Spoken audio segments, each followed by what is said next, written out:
जय माताजी मित्रों, मारी चेनल ममतानी रसोईमां तमारुं स्वागत छे। आजे आपणे बनावीशुं आवनारा तहेवारो माटे मीठाई। तो 2 वाटकी बेसनमां 1 वाटकी दूध नाखी अने आजे आपणे बजारमां मोंघी मळती मीठाई बनावीशुं। अने आ मीठाई बनावी खूब ज सरळ छे। तो चासणी करवानी झंझट वगर ओछा घीमां आ मीठाई बनीने तैयार थाय छे। तो अत्यारे आ मीठाई बनाववा माटे मैं 2 वाटकी बेसन लीधुं छे ने साथे आपणे 1 वाटकी दूध लीधुं छे। तो हवे आपणे एक बाउल लई लईशुं અને તેની અંદર આપણે જે 2 વાટકી બેસન લીધું છે તે અંદર ઉમેરીશું। તો તમે બેસન ચણાનો લોટ પણ લઈ શકો છો।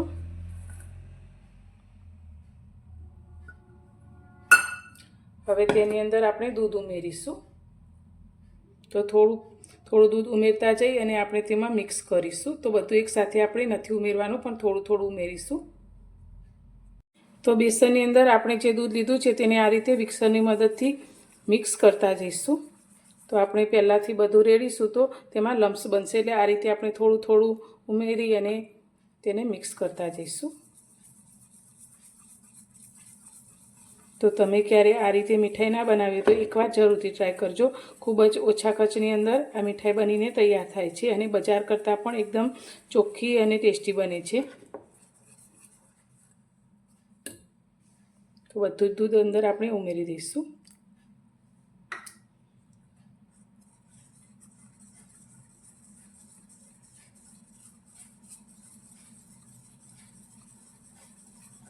तो दूध और बेसन ने अपने सारी रीते मिक्स कर लीधा है। तो बिल्कुल लम्स वगरनु आपणुं आ रीते बेटर आ रीते बनीने तैयार थयुं छे।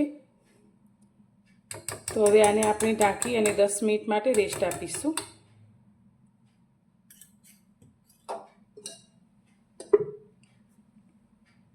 हवे आपणे जे मीठाईने सेट करवा माटेनी थाळी के प्लेट लीधी होय तेने आपणे तैयार करी लईशुं।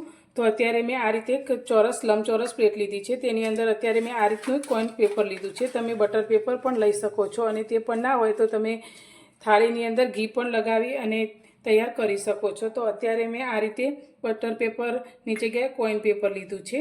तो तेनी उपर आपणे जेटलामां मीठाई सेट करवानी होय तेनी अंदर आपणे घी लगावी लईशुं।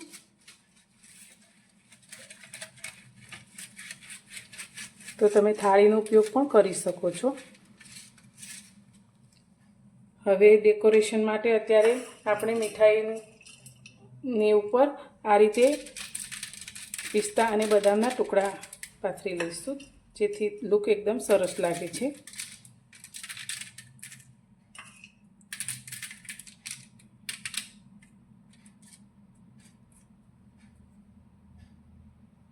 अत्यारे मिठाई बनाववा माटे मैं गैस पर एक कढ़ाई लीधी है। तो कढ़ाई अत्यारे आपणे नॉनस्टिक लीधी है। तमे कोई पण जाड़ा तळियावाળી पण कढ़ाई लई शको छो। तो नॉनस्टिक होय तो वधु सारुं रहेशे।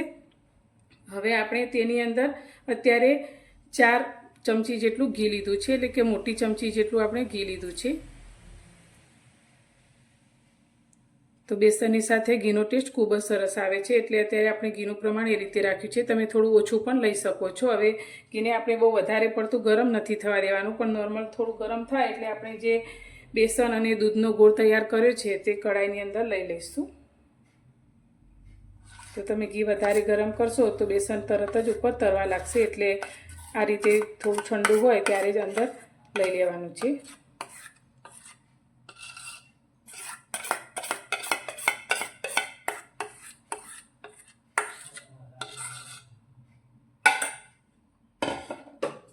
हवे गैसनी फ्लेम अत्यारे आपणे एकदम धीमी ज राखवानी छे अने धीमा गैसनी फ्लेम पर आ रीते घी अने बेसन दूधने सारी रीते मिक्स करवाना छे।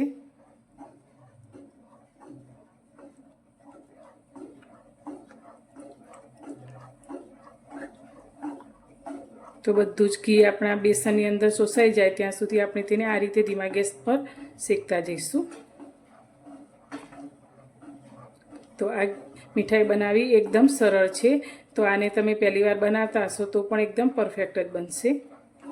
तो विडियो ने स्कीप कर्या वगर पूरो जोजो अने पसंद आवे तो लाइक करवानुं बिल्कुल भूलता नहीं।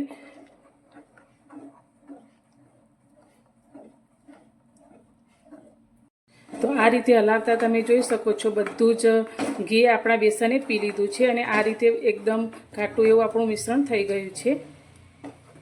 तो अत्यारे आपणे आ हवे बेसनने सारी रीते शेकवानुं छे। तो मीठाई आपणी एकदम सरस सॉफ्ट बने अने સ્વાદિષ્ટ પણ બને તેના માટે અત્યારે મેં 4 ચમચી જેટલો રવો લીધો છે, ઝીણો રવો. તમે સોજી પણ લઈ શકો છો, તે અંદર એડ કરી દઈશું. અને બેસન અને રવાને આપણે સારી રીતે સાથે શેકીશું.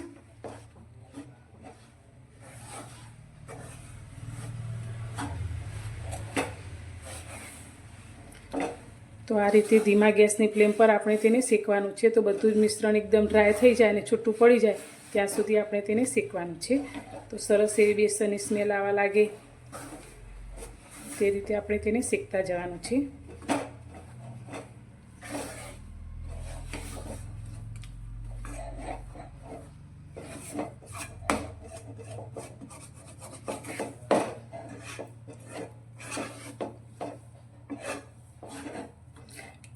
તો અત્યારે હવે તહેવારો બધા નજીક આવી રહ્યા છે, ત્યારે તમે આ મીઠાઈને બનાવી શકો છો. મહેમાન આવવાના હોય ત્યારે પણ તમે ઇન્સ્ટન્ટ આ મીઠાઈ બનાવી શકો છો. બનાવવી પણ એકદમ સરળ છે.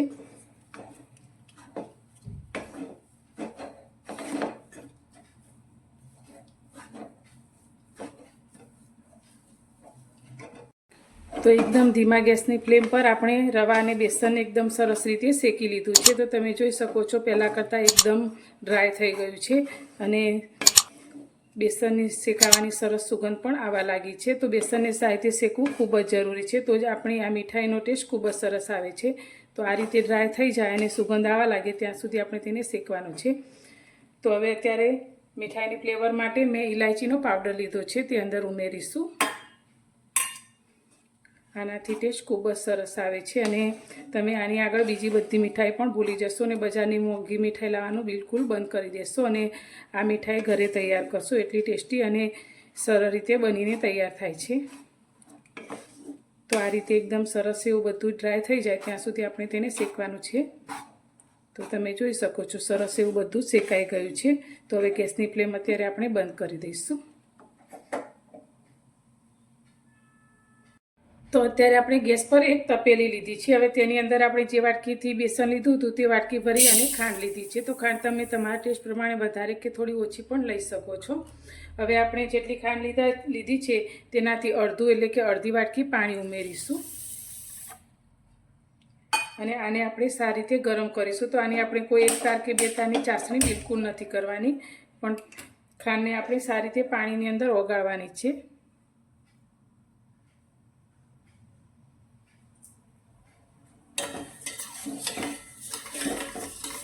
તો પાણી આપણું થોડું ચીકાશ પડતું થાય ત્યાં સુધી પાણીને ગરમ કરીશું.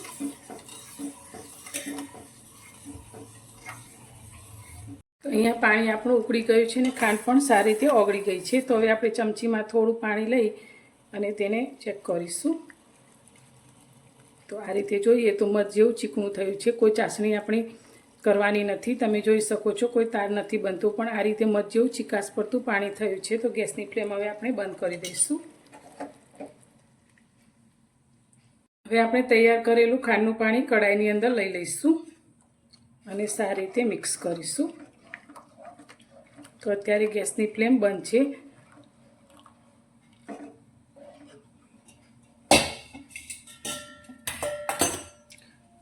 હવે આપણે ગેસની ફ્લેમ ચાલુ કરીશું અને તેને ધીમી રાખીશું.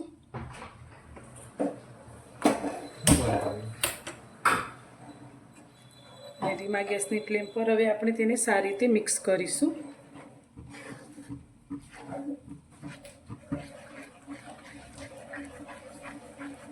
તો આપણું મિશ્રણ થોડું ડ્રાય ના થાય ત્યાં સુધી આપણે તેને મિક્સ કરવાનું છે.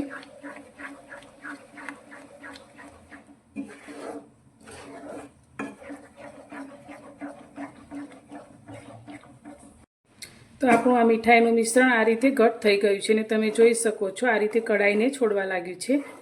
તો આ રીતે ઘટ થાય ત્યાં સુધી આપણે તેને હલાવવાનું છે. તો બધું જ એક રીતે ભેગું થઈ જાય આ રીતે ત્યાં સુધી આપણે તેને મિક્સ કરીશું. તો ગેસની ફ્લેમ અત્યારે એકદમ ધીમી જ રાખીશું અને તેને મિક્સ કરીશું. તો એકદમ દાણેદાર એવી આપણી આ બરફી બનીને તૈયાર થાય છે. તો તમે આને બેસનની બરફી પણ કહી શકો છો.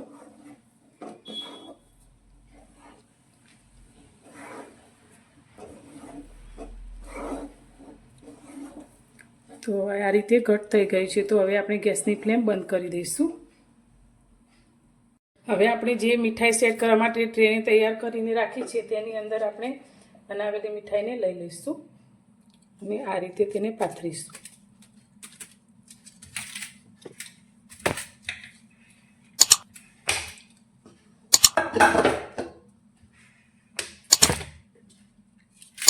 તો બધી જ બાજુ એકદમ સરસ રીતે ફેલાવી લઈશું.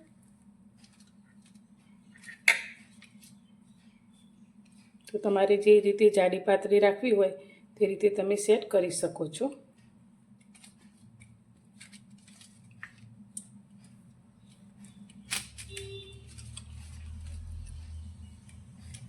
તો મીઠાઈને મેં સારી રીતે સેટ કરવા માટે રાખી લીધી છે. તો હવે આને આપણે અડધા કલાક માટે રૂમ ટેમ્પરેચર ઉપર રાખીશું, એટલે ઠંડી થશે એટલે એકદમ સરસ રીતે સેટ થઈ જશે.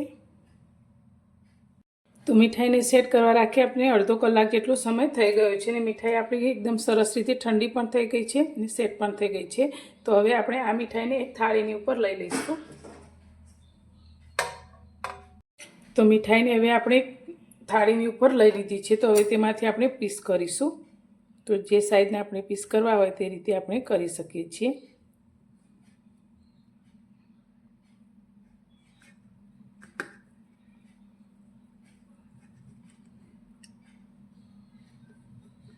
તો જોતાં જ મોઢામાં પાણી આવી જાય તેવી આપણી આ બેસનની બરફી બનીને તૈયાર થઈ છે.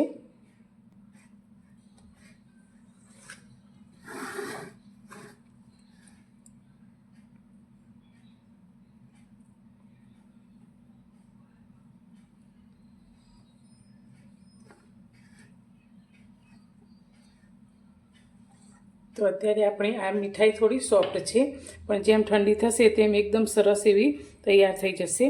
તો તમે જોઈ શકો છો એકદમ સરસ એવી આપણી બરફી બનીને તૈયાર થઈ છે અને બનાવવી પણ એકદમ સરળ છે. તો તમને મારી આજની આ બરફી બનાવવાની રીત કેવી લાગી તે મને કોમેન્ટમાં જરૂરથી જણાવજો અને પસંદ આવી હોય તો વિડીયોને લાઇક કરજો, વધુમાં વધુ શેર કરજો અને મારી ચેનલ પર નવા છો તો ચેનલને સબસ્ક્રાઈબ કરવાનું બિલકુલ ભૂલતા નહીં.